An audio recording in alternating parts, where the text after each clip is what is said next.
When I started making my first list, Mr. Shoaff said, "Mr. Rohn, looks like we're going to be together for a while." He said, "I've got a suggestion for you." He said, "I think one of the first goals you ought to set, you're a 25-year-old American male. Sure, you've made some mistakes, but now you're on the road to better things. You got a family, worth it. Reasons makes the difference." And he said, "You've got every reason to do this." He said, "Why don't you, among all the goals you're going to set, why don't you set a goal to become a millionaire?" A millionaire. This is America. All the possibilities are available. Why don't you set a goal to become a millionaire? He said, "It's got a nice ring to it." Millionaire. Enough zeros to impress your accountant? Millionaire. And he said, "Here's why."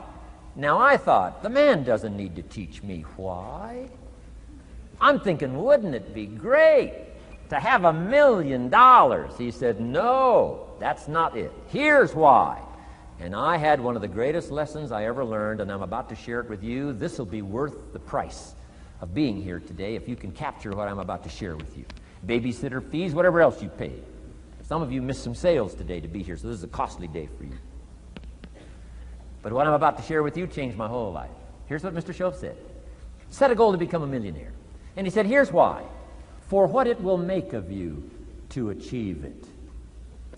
And I got one of the greatest classes in one sentence I've ever received in my life. Set a goal that'll make you stretch that far.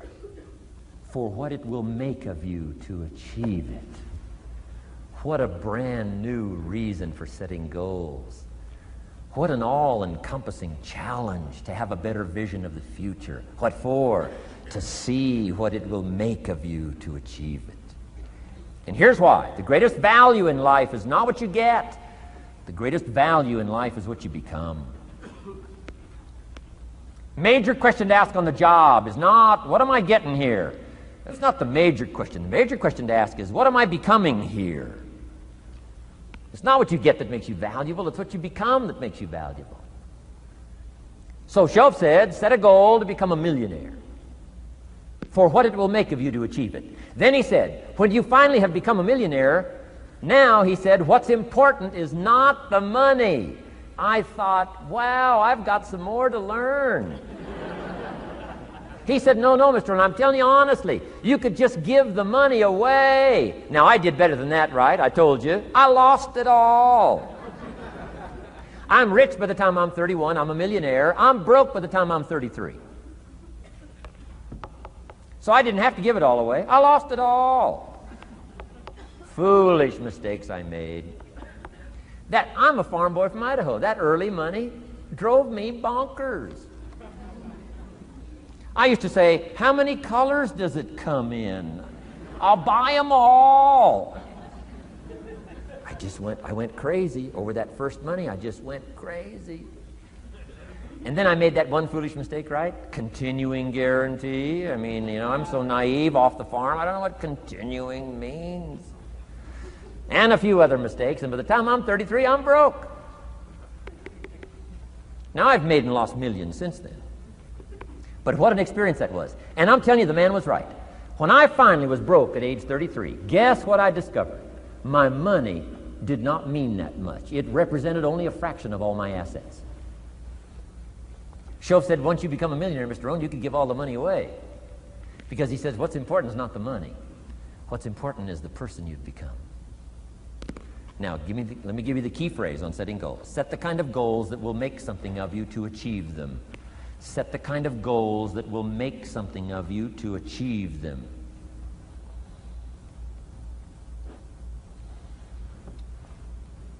Always keep that in mind. What will this make of me? If I set this goal and go for it, not only will I achieve it, but what will it make of me in the process? What a whole new concept on setting goals. Now, there's two parts to this, and then we're wrapping up goals. Here's the first part now on this goal setting for what you become. Number one, don't set your goals too low.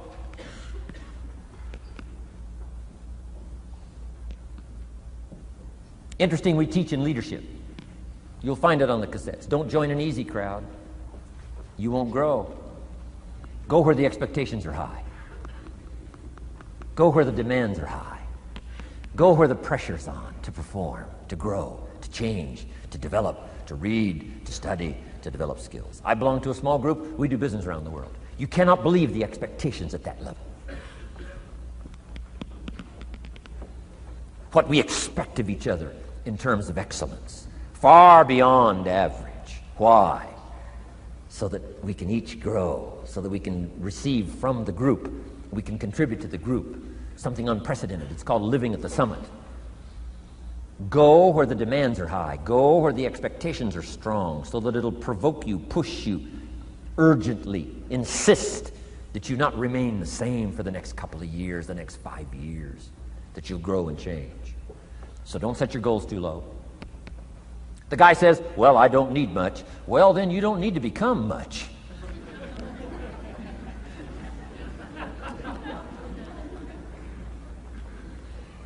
Now, here's the last part on setting goals. Don't compromise. Don't sell out. There were some things I went for back in those early years that I paid too big a price for. If I'd have known how much it was going to cost me, I never would have paid, but I didn't know. So don't sell out. Ancient phrase says, count the cost, count the cost, count the cost. An ancient story says, Judas got the money. You say, well, that's a success story. No. It's true, 30 pieces of silver in those days was a sizable fortune. You say, well, if a guy's got a fortune, right, that's a success story. No, you don't understand. His name was Judas. Doesn't that ring a bell? Judas. You say, oh, yes, Judas, the traitor. That's right, the traitor got the money. Doesn't that change the story? And the answer is, of course, it changes the story. Interestingly enough, after Judas gets the money from becoming a traitor, he's got the money in his hot little hand, and now he's unhappy. Somebody says, well, if you had a fortune, how could you be unhappy? Well, he wasn't unhappy with the money. He was unhappy with himself. Key phrase, the greatest source of unhappiness is self-unhappiness. The greatest source of unhappiness doesn't come from outside. The greatest source of unhappiness comes from inside. And here's where the erosion starts, doing a little less than you could. That's where the beginning little infection of unhappiness starts, doing a little less than you can, not feeling that good about yourself. So don't let that happen. Judas is unhappy. He says, what'll I do? He says, oh, I'll just take the money back. Walked in where he got the money and said, here, take this money, I'm unhappy. They said, heck with you, Judas. We got what we wanted, you got what you wanted, out. They threw him out with his money. Judas says, well, what'll I do now? He says, oh, clever. Should have thought of this first. I'll just throw the money away. And he proceeded to throw his fortune away. Why would he throw his fortune away? He was so unhappy with himself. And that's not even the end of the scenario. After he threw his fortune away, he couldn't change what he became, a traitor. And now, in total abject frustration, he goes out and hangs his worthless self. Which all traitors should do, save the state the money.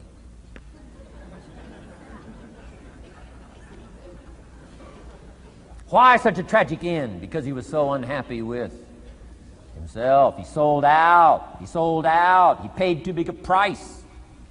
Ancient script sums it all up. He said, what if you gained the whole world and it cost you your soul? Too big a price to pay if you got the whole world.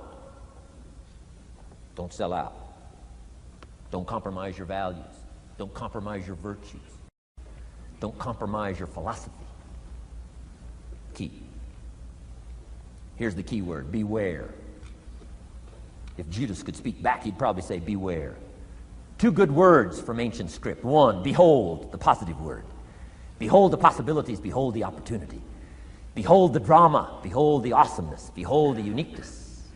Behold the majesty, behold. What a good word. But here's the other word, beware, beware, beware. Don't sell out.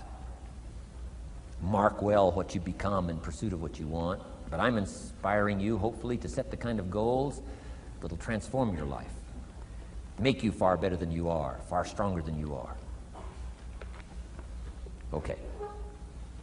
Isn't this good advice? This is such good stuff. I should have paid to get in, right? Fabulous.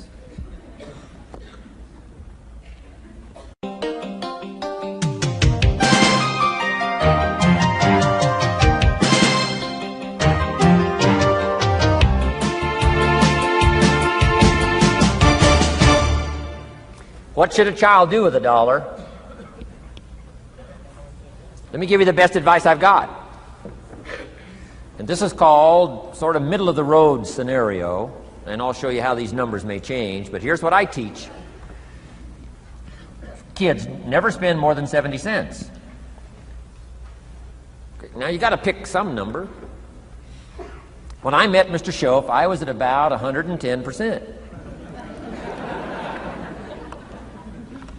But remember this, if your outgo exceeds your income, your upkeep becomes your downfall.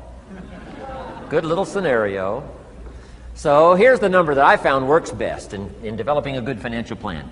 Never spend more than 70 cents out of every dollar from now on. Now kids ask me what? What do you do with the other 30 cents? Here's my best advice. 10 cents, charity. 10% charity.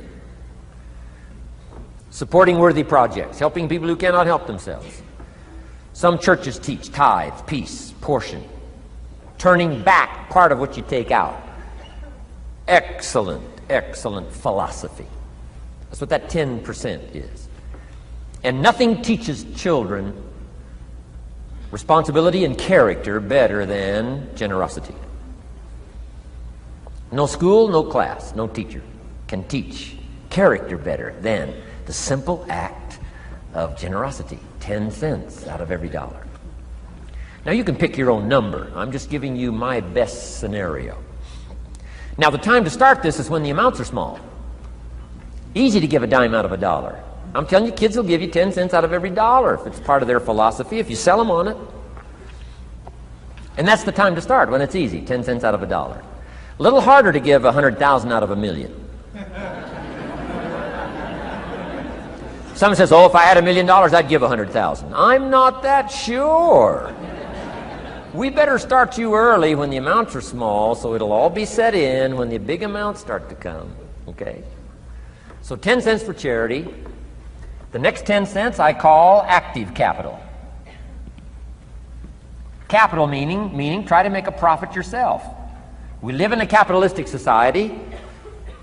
Right? Everybody now wants to join capitalism. That's why the walls are coming down. Capital belongs in the hands of the people. That's where the genius is. So the genius is to try to show a profit. Buy and sell. Render service. Show a profit. Now here's what I teach kids. Profits are better than wages. Wages are okay, but wages help you make a living. Profits help you make a fortune. The key is to just understand philosophically a little simple economic scenario. And there's all kinds of ways to make a profit.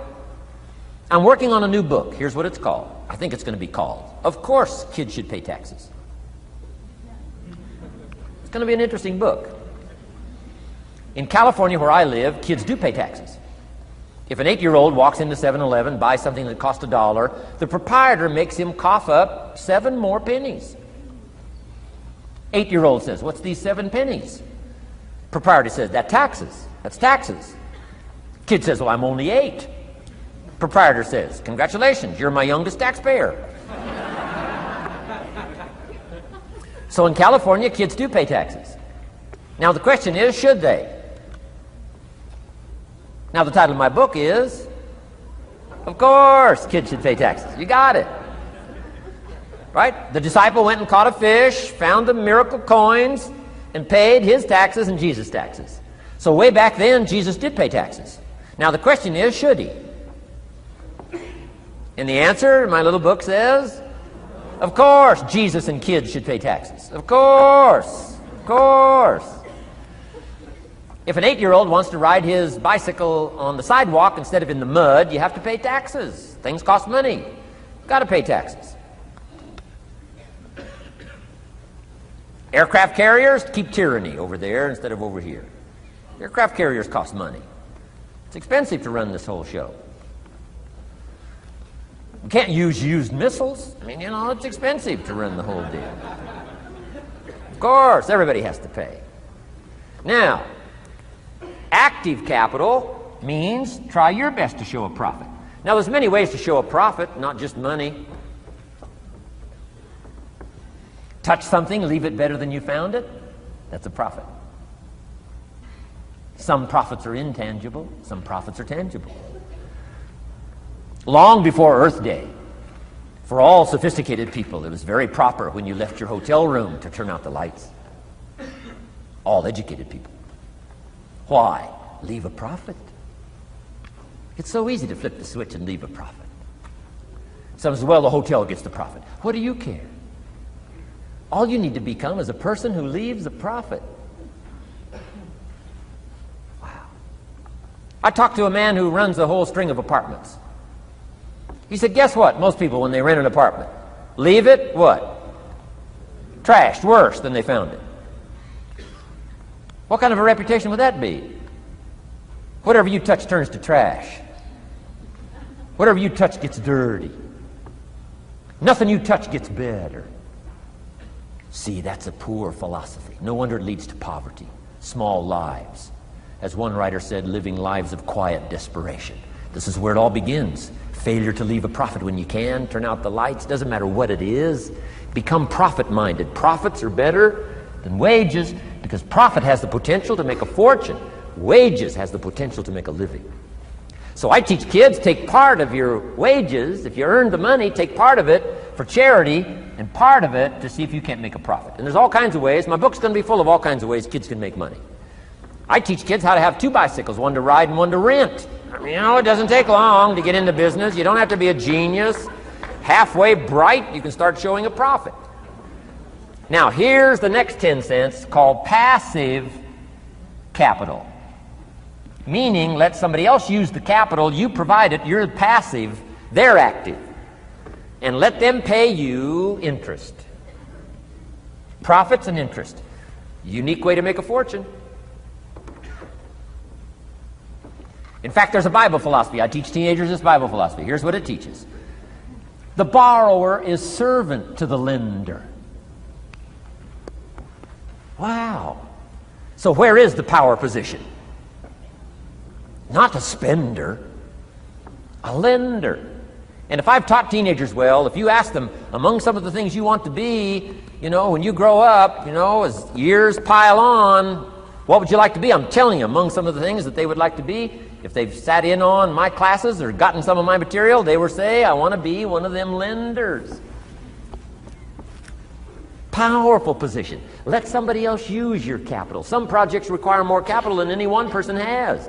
So we've got capital pools, whether you put it in a financial institution or whatever, right?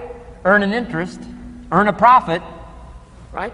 Buy a car and sell it for more than you paid for it.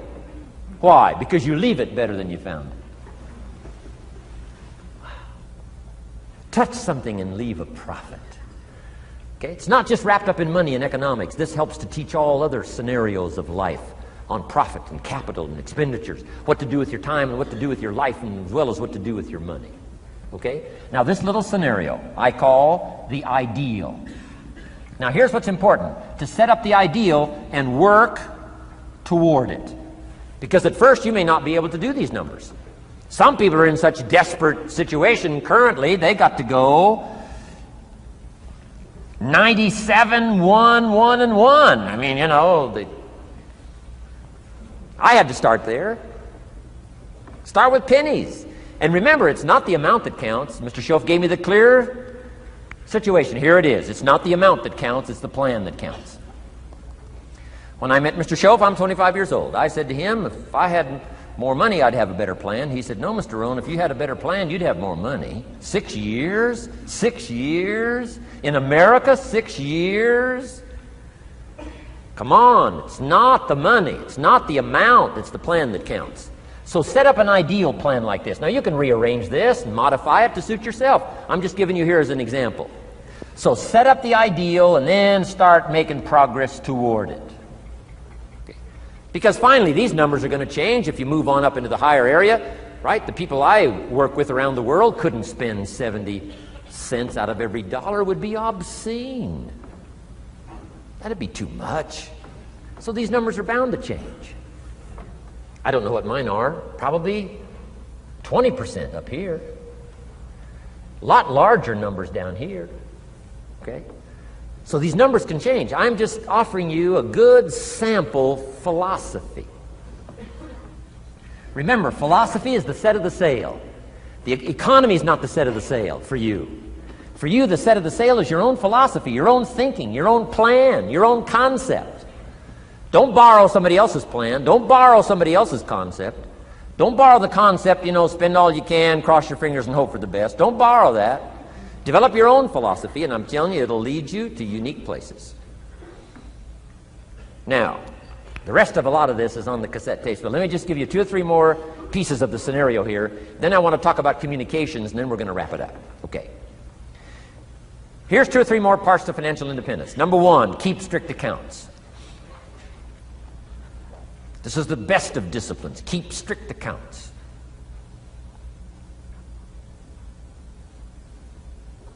Did you ever hear this expression? I don't know where it all goes. Did you ever hear that? I don't know where it all goes. Oh, we'd love to have you run our company. You don't know where it all goes. Whoa. Did you ever hear this? It just gets away from me. It just gets away from me. We'd love to turn the world over you. It just gets away from you. Come on. You got to have better disciplines than that. Let that be the 90%. Let that be the scenario of the 97%. But don't let it be your scenario. Don't let it become your philosophy. Keep strict accounts. Next, a new attitude. I had to develop a new attitude as well as new concepts. Here's what I used to say. I hate to pay my taxes. Shoaff said, well, that's one way to live. I thought, well, doesn't everybody hate to pay their taxes? He said, no. No, a few of us have gotten way past that. He says, once you understand what taxes are, here's what taxes are in our governmental system in our society. Taxes is how you care and feed the goose that lays the golden eggs. Democracy and liberty and freedom. Free enterprise. Wouldn't you want to feed the goose that lays the golden eggs? Somebody says, well, the goose eats too much. That's probably true. I understand that. Of course that's true. But see, better a fat goose than no goose. And here's the truth be known. We all eat too much. Let not one appetite accuse another. Of course the government needs to go on a diet. So do most of us. But hey, you still have to care and feed the goose that lays the golden eggs. Once you understand that that's what it's for. See, it is so important, the right attitude. Here's what I used to say. I hate to pay my bills. You open up the mails, nothing but these window envelopes. Bills. I hate to pay my bills. Shoaff said, well, that's one way to live. I said, well, doesn't everybody hate to pay their bills? He said, no, some of us are way beyond that. I said, is it possible to love to pay your bills? He said, yes. Reduce your liabilities? Increase your assets? Wouldn't you love to do that? So start a whole new attitude here. Next time you pay $100 on an account, put a little note in there and say, with great delight, I send you this $100. I mean, they don't get many letters like that. Reduce my liabilities, increase my assets. My picture's changing. My picture's improving. I love to pay my bills. Keep the money in circulation. Pay my taxes. Feed the goose that lays the golden eggs. It's a matter of attitude. And here's the last on attitude. Everybody must pay. Of course, life is called opportunity, but life is called price. But we must all pay. We must all share. One of the classic stories of all time from ancient Bible script says, Jesus one day and his disciples were standing by the church treasury, synagogue treasury, watching people as they came by and put their offering in the treasury. That wouldn't be a bad idea. Jesus and his disciples standing by the treasure while everybody walks by. Jesus says, how much was that? How much was that? Interesting. And the story said some people came by, put in big amounts. Some people came by, put in modest amounts, average amounts. And the story says, then a little lady comes by and puts in 2 pennies in the treasury. Jesus says to his disciples, look at that. Look at that. His disciples said, 2 pennies, 2 pennies, what's 2 pennies? Jesus said, no, you don't understand. She gave more than everybody else. They said, 2 pennies is more than everybody else? He said, yes. Because I'm certain that her 2 pennies represented most of what she had. And if you give most of what you have, then you've given the most. Wow. What a lesson to learn. It's not the amount. It's what it represents of your life that counts. Now let me give you the wisdom of the scenario that did not occur. And this is the greatest of wisdom. And in my own particular, peculiar brilliance, I have the ability to record for you what was not recorded in the scenario of the story. Here's what did not occur, which may teach us one of the greatest of the wise things that was taught in this scenario. Here's what did not occur in the scenario. Jesus did not reach into the treasury and get this little lady's 2 pennies and run after her and say, here, little lady, my disciples and I have decided that you're so pitiful and you're so poor that we've decided to give you back your 2 pennies. I'm telling you, that did not occur. If it would have occurred, she would have been what? Insulted. She would have rightfully said, I know my 2 pennies aren't much, but it represented most of what I had. And would you insult me by not letting me contribute what I wanted to contribute, even if it's only 2 pennies? I'm telling you that did not occur. Here's part of the wisdom of the story that was not recorded. Jesus left her pennies in the treasury, meaning everybody has to pay, even if it's only pennies. That's the key. And whether you start with pennies or whether you start with dollars or whether you start with nothing, remember, part of the scenario is to spend, of course. Part of the scenario is to invest, and part of the scenario is to show a profit, and part of the scenario is to help take care of people who can't take care of themselves. If you'll set up your own philosophy, I'm not asking you to buy my philosophy. I'm not asking you to adopt my numbers. I'm only wanting to provoke you to think, for you to come up with a splendid economic philosophy that's got you up early and got you up late, has got you thinking and pondering ways to use your resources and turn it into the dreams you want for the future. And that's my little story on financial independence. Okay. Here's the next to the last subject, communication. How to affect other people with words. I've got just a little 4-point program here for you to consider. The whole expanded version now, 3 days, right? 3 days of all this is in that package that you're taking home. So this is called an abbreviated version of all the rest, this 1 day, video day. 4 steps to good communication. Here's number 1, first of all, words can work miracles. That's why communication is so important. Words can work miracles. Words are powerful. Words are almost godlike. In fact, ancient script says the Word was God. God was the Word. Wow, words and God. I said to my Israeli audience last year, in the beginning, the story of creation is unique. It says, in the beginning, Jehovah God spoke and said what? We've got some students here, I'm sure. In the beginning, Jehovah God spoke and said what? Let there be light. And what? There was light. Wow! Wow! It looks like words create light. Is that possible? I'm telling you it's possible. Humans can get pretty close. What if somebody can't possibly see how they could do well, how they could become successful, how they could transform their lives and their health, their future, and their finances, spiritually, and every other way?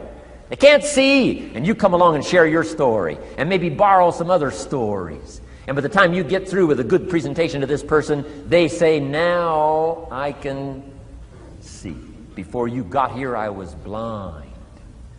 I was in the dark. And while you were talking, some things dawned on me. Is it possible to create light with human intelligence, with words? And the answer is, of course, of course. Here's part of the spectacular opportunity as a human being. One person talking to another. It's got so much power, so much potential. A mother talking to a daughter, a father talking to a son, salesperson talking to a client. Nothing more magical and powerful, awe-inspiring than words have the ability to dramatically affect people's lives and futures. So become a good communicator. Let me give you some good keys to good communication. Here's number one: have something good to say. Communication starts with preparation. Getting ready to speak this year, getting ready to speak next year. Attend the classes, read the books. Have something good to say. Here's 4 good words to help you to have something good to say. 1 is interest. Develop a new interest in people and life and what's going on, economics and politics, religion, social structure, possibilities, opportunities. Develop a new interest. Here's the next word: fascination. Goes that step beyond interest. That's why kids learn so much that first 6 years. Fascination. Adults are walking on ants. Kids are saying, don't walk on these ants. I'm studying these ants. I'm looking at these ants. Kids are so fascinated. How come an ant can carry something bigger than he is? Wow. That's how come they learn so much. They're fascinated. And here's another little clue I've learned. Turn frustration into fascination if you can. You'll learn more. I've worked on this. I'm pretty good at it. Out in Los Angeles, I'm on the freeway. My airplane leaves in 45 minutes. The traffic is moving not 1 inch. I am now fascinated. I'm telling you. Now, it doesn't work every time. That's true, but every time it does work, I'm telling you, you'll come away with more. Learn to be fascinated instead of frustrated if you possibly can. Turn that little scenario on for yourself. Next is sensitivity. You got to understand, we use the phrase, where people are coming from, where they've been, what's going on. Sensitivity training is so important. People not like you, people that have got challenges and problems and difficulties, you got to do your best to be sensitive to other people, where they find themselves, the pit they might be in currently, what's going on. Be sensitive to that. Here's 2 of the greatest things said about Jesus. 1, it said he was touched. He was touched by where he found some people. He was touched by the misery he found some people in. He was touched. He was touched. And here's the other word. He was moved, it said. He was moved, touched and moved. If you really want to communicate well, you got to be touched and moved.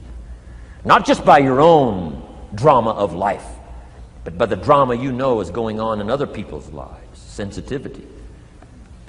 How does an adult 40 talk to a child who's 12? You got to be sensitive. Not just to your current situation. One of the best ways to identify with a child who's 12 and you're 40 is remember when you were 12. Go back, remember the scenario and let it hit you again, let it touch you again. I don't have any problems with 12-year-olds. I remember almost every day of being 12. 12's a unique year. 1, you're not 13. I mean, you know. If I heard it once, I heard it 100 times. Of course you can't go, you're not a teenager. Wow, I can't wait for this year to be finished.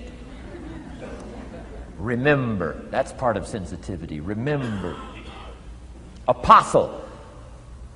One who became an apostle, leader of the Christians, was once Saul from Tarsus, hater and killer of the Christians. After he was converted, became a leader, became Paul apostle, revered. Why was he so effective in his language, in his ability to touch people with his words and with his presence? If you read part of the scenario of his history, he gave an account of his own life and said, here's why I think I'm so effective. I remember the pit I came from. Sure, they call me apostle, but I used to kill these Christians, and I never forget that. If I want to get in touch with other people's difficulty, I got to remember my own difficulty. Let it hurt again. That's what makes a good performance. A good actor, a good actress, the emotion close to the surface from the remembrance of things past. And then well-chosen words delivered with emotion, powerful. The last word is knowledge. You just got to go through exercises like this. Take the notes, work hard, roll up your sleeves, go to work. Gather the knowledge in journals, gather the knowledge in notebooks, gather the knowledge in a library and cassettes and videos and every other means. Gather knowledge. Don't be lazy in learning. A major part of communication is preparation. Now here's the next part of good communication. Say it well. One is having something good to say, and number two is saying it well. Let me give you a quick list on saying it well. Number one, sincerity. Best place to start if you want to communicate well is let your sincerity show. Next is repetition, the mother of skill. I've been at this 33 years. Someone says, well, you give a pretty good seminar. I should. 33 years? 33 years. Repetition. Next, brevity. Sometimes you don't need many words if you're totally sincere, I'm telling you. Jesus' presentation in gathering up his team called disciples was fairly short. He just walked around the countryside, took a look at somebody and said, you follow me. That's brief. I mean, that's short. Now, why could he get by with such few words? And this takes care of a lot that I've tried to share with you today called personal development. Here's why I think Jesus could get by with such few words. For all that he was, that he didn't have to say. Take that scenario home. For all that I am, that I don't have to say. Just a few words could be dynamic in affecting someone else's life. A child, a business colleague, a sales client.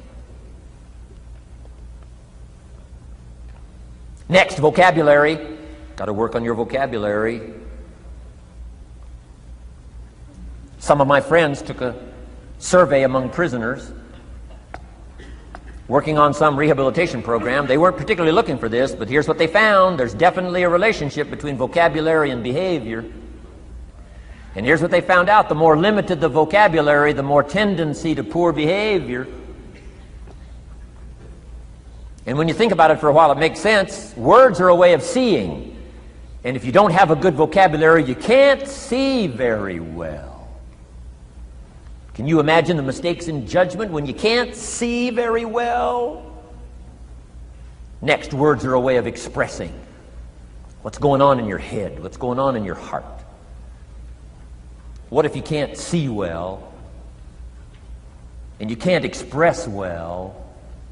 You can imagine the tragic scenario of 5 years of that, 10 years of that, 20 years of that showing no improvement. Behavior now becomes a major problem. And that person's world gets smaller and smaller and smaller. Why? They can't see and they can't express. And finally, they don't need much bigger place than a 10 by 12 cell. Their world is so small anyway, don't need much bigger place.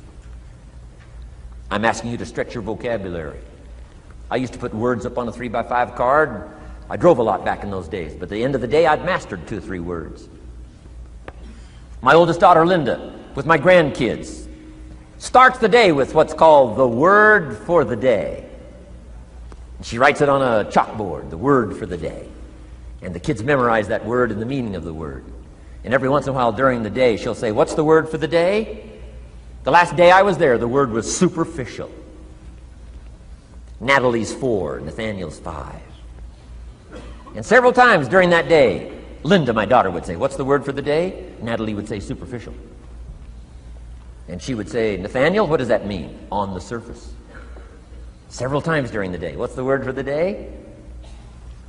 Superficial. What does it mean? On the surface. If you were to ask my grandkids, the last time Grandpa was here, what was the word for the day? I'll bet you they'd probably know. Superficial. On the surface. Word for the day. Why not learn a word a day? Why not add to your vocabulary so you can see more, see better, and express better? Put out in words what's in your heart, what's in your soul, what's in your mind. It's important. So say it well. Here's number 3. Number 1 was have something good to say. Number 2, say it well. Here's number 3, read your audience. These are just simple concepts now. You've got to add some of the details, but that's what I'm mainly good for, is concepts. Read your audience. If you're talking to a child, you've got to study the face of the child. You've got to study a little body language. You've got to study what's going on, so you'll know whether to shift gears, come on a little stronger, ease off a little, might be too strong, search for another illustration, soft, strong.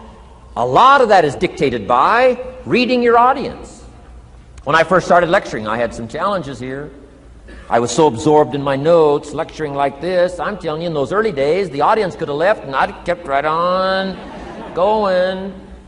I didn't know what was going on down here. I didn't know what was going on over here. I didn't have any idea what was happening over here, whether I should come on a little stronger, ease back. I didn't know. I couldn't read my audience. So, read your audience. A prospect, read. Now let me give you some ways to read. Number 1, by what you see. Body language tells us some things. How to shift gears, whether to go on, whether to stop. If you're talking to somebody and they're leaning toward the door, that means you gotta hurry, right? They're not gonna be here long.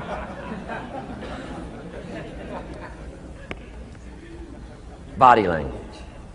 Guy's got his arms folded, chin tucked down. You got your work cut out for you. You're gonna have to reach deep in your bag. Find some extraordinary stories. This one's not going to be easy. What tells you that? Reading what you see. Here's the next one. Read what you hear. You've got to read a child's impatience. Kids don't mind telling you whether they're bored or impatient. Kids' attention span is short. Doesn't last long. You've got to get it said. You start talking to a child, 30 seconds they say, "How long is this going to take?" Whoa. Read. Listen. Listen for the response. Now you'll know whether to shift gears, change your language, find a new illustration, soften, stronger. Read your audience. Read what you see, read what you hear. And here's one of the most important. Read what you feel.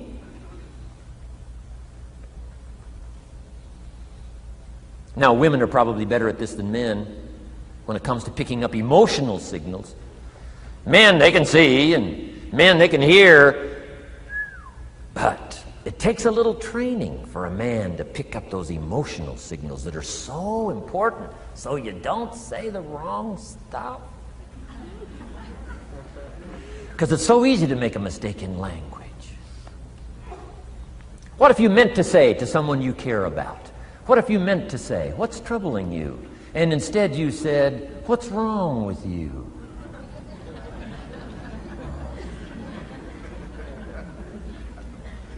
Communication. So read the emotional signals. If we could learn from the women on this emotion. Women have this uncanny antenna picking up this stuff. Woman says, "Doesn't feel right." I mean, what does that mean? It doesn't feel right. It doesn't feel right. Whoa. Women have got it though. Seems to be built in. Especially danger. Women pick it up quicker than men. It's built in, I think. Way back, right? Man was the provider, mama was the protector at home. So she picked up this scenario of danger, I think, these signals. But they are good. In the middle of the night, mama wakes up. The baby cries, mama wakes up. Papa sleeps. The faintest cry, mama's awake. Or she nudges her husband and says, go look, something isn't right. He says, "What do you mean it isn't right?" She says, "No, go look." He said, "Hey, everything's okay." She says, "Go look." He says, "Okay." And he gets out of bed, goes downstairs. The front door is open. How did she know that? We don't know. I mean, she just knows. She just knows. But I'm telling you, it's so valuable in communication to be able to pick up the emotional signals as well as what you see and as well as what you hear. It's so important. But women are good. Ancient scenario says this: there are shepherds and there are sheep. and there are wolves. What a good life scenario. But it doesn't stop there. This ancient scenario says also, some wolves are so clever, they've learned to dress up like sheep. Now you got to have a woman. Got to have a woman. Man says, looks like a sheep, talks like a sheep. Woman says, ain't no sheep. Take my word for it. Well, they know.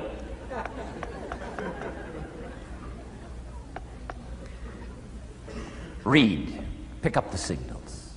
Don't ignore the signals. Develop this personal development scenario, communication, financial independence, and all the rest. Now here's the last part. Intensity. Words mixed with emotion. Words mixed with hate. Words mixed with love. Words mixed with faith. Words mixed with courage. That's what's powerful. Words have a certain effect, but words loaded with emotion have an incredible effect. If I had a little straight pin, a guy buys a shirt, it's got all these little pins in it. I take out all these pins. If I took one of those little straight pins and I threw it at you, and let's say it reached you and hit you in the face or hit you in the hand, you'd feel it. This little straight pin, you'd feel it. That means I got you with my words. But what if I took that little straight pin and wired it to the end of an iron bar, about that long? See, I could drive that pin through your heart. The pin is the words, the iron bar is the emotions. The emotions. Here's the best I could share with you. Put more of you into what you say. Don't be casual in language. Don't be casual in words. Casualness leads to casualties on the freeway and in communication. Don't be lazy in learning good communication. And put more of you. Now here's the last thought. The emotions must be measured. It can't be too much for the occasion if it's not called for. In leadership we teach, don't shoot a cannon at a rabbit. It's effective, but you got no more rabbit.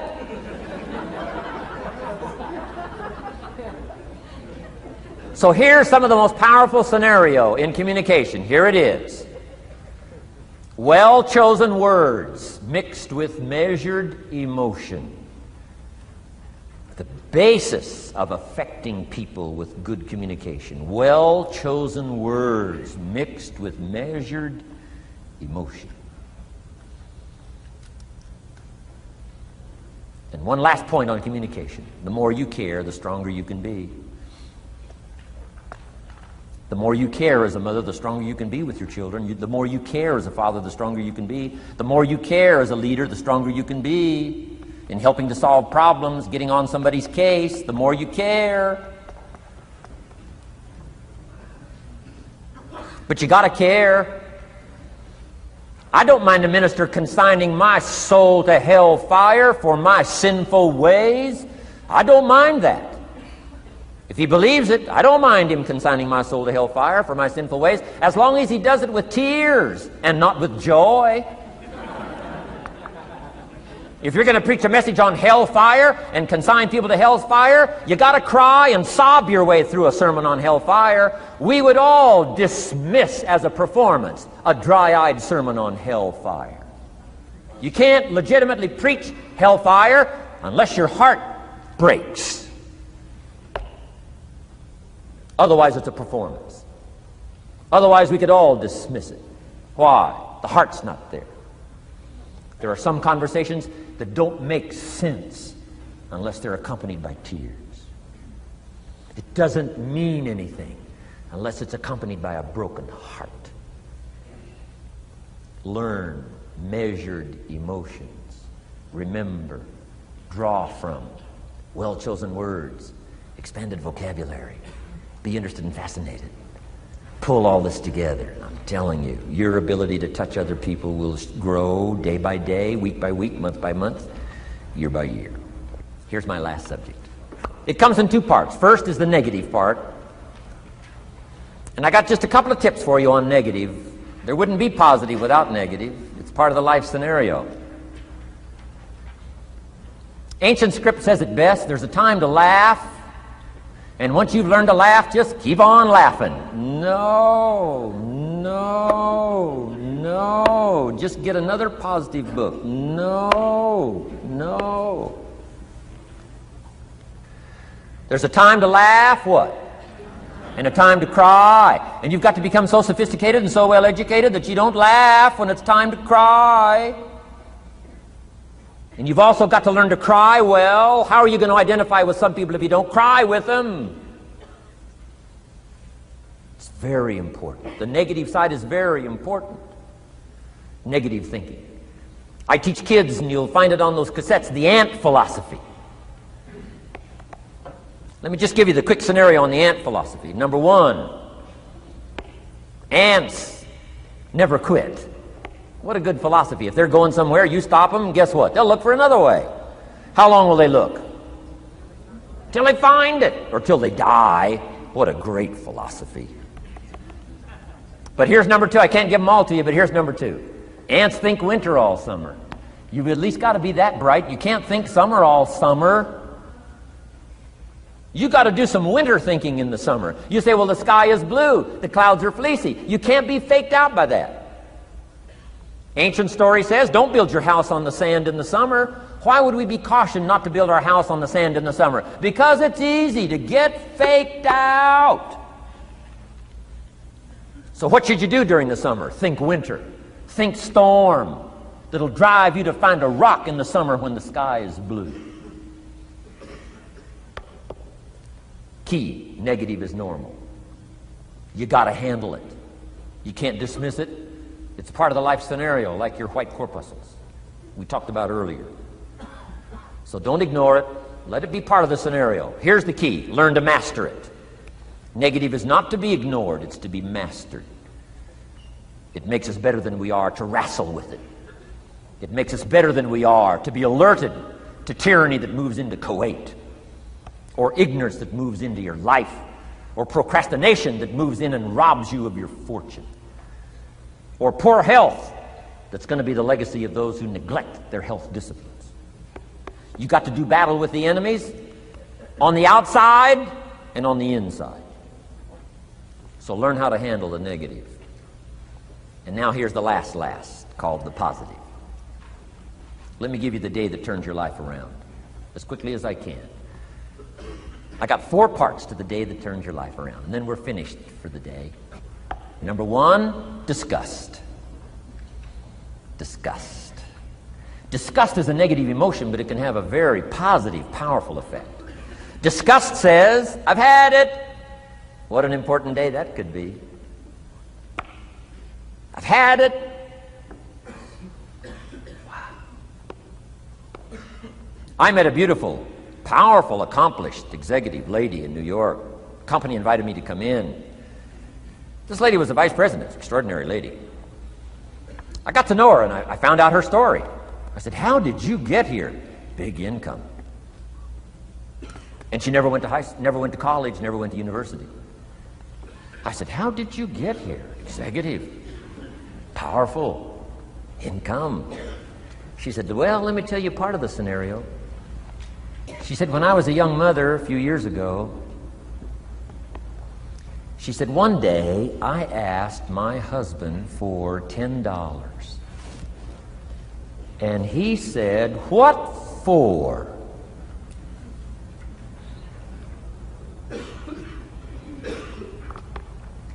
She said, before that day was over, I decided I would never, ever ask again. She said, I started studying opportunity, found it, took the classes, put myself through the schools, did the scenario. Now I'm vice president. I make a lot of money. And she said, I kept my promise. I've never, ever had to ask again. It's called a life-changing day. The day you say, enough is enough. Now, if you can add an act to your disgust, it helps. A man takes a shotgun to his car, blows out every window, destroys every tire, puts 100 rounds in it, and says, I've driven this embarrassing thing for the last time. And then he saves it. He saves it. And later when somebody says, how did you become rich and powerful? He says, let me show you this car. One day I'd had it up to here, I blew it to smithereens. Enough is enough. Powerful. Here's the last three. Next is decision. Decision making is a life-changing day. If you went home today and in the next few days cleaned up a list of decisions, it could furnish enough inspiration for the next 5 years, 10 years. What an inspiring day, the day you can bring yourself to decide. And here's the third one, desire, wanting too bad enough. Who knows the mystery of that? We don't know. But here's something I do know. Sometimes desire waits for a trigger, waits for something to happen. Who knows what the happening may be? A song, the lyrics, a movie, the dialogue, a seminar, a sermon, a book, an experience, confrontation with an enemy, a conversation with a friend who finally levels with you. Whatever the experience it is, it's so valuable. And here's my best advice. Welcome all experiences. You never know which one is going to turn everything on. Don't put up the walls. The same wall that keeps out disappointment keeps out happiness. Take down the walls. Go for the experience. Let it teach you. And here's the last one. Resolve. Resolve says I will. Two of the most powerful words in the language. Benjamin Disraeli said, nothing can resist a human will that will stake its existence on its purpose. Shortly put, I'll do it or die. Best definition of resolve I got from a little junior high girl, Foster City, California. I'm going through some words one day. I got to this one and I asked the kids, who can tell me what resolve means? Some didn't know, some tried. Interesting.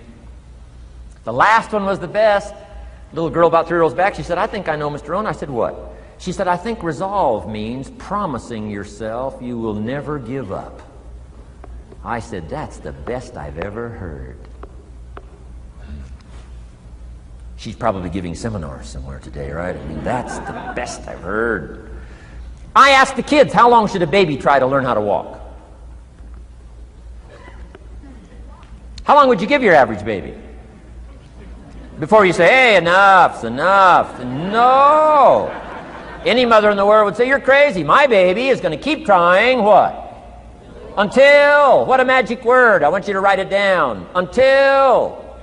Promise yourself you'll read the books until your skills change. You'll go to seminars until you get a handle on it. You'll listen to it until it makes sense.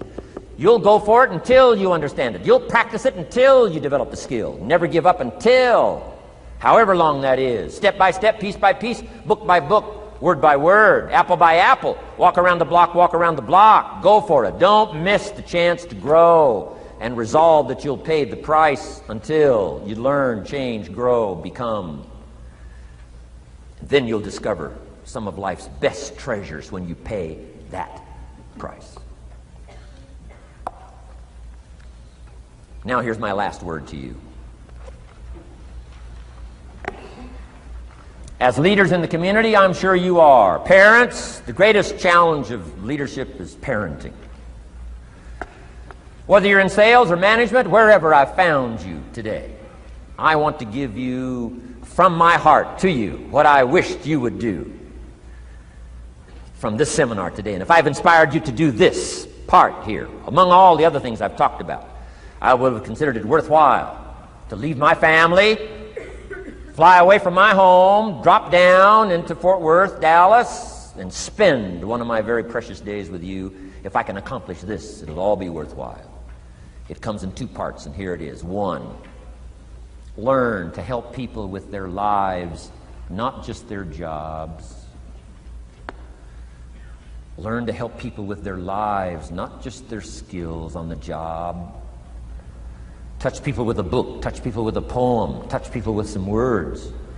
Don't fail to say something that could be meaningful. Help people with their lives, help them set their goals. Help them with their dreams. Help them with the future. Help them with errors. Help them with mistakes. Help people.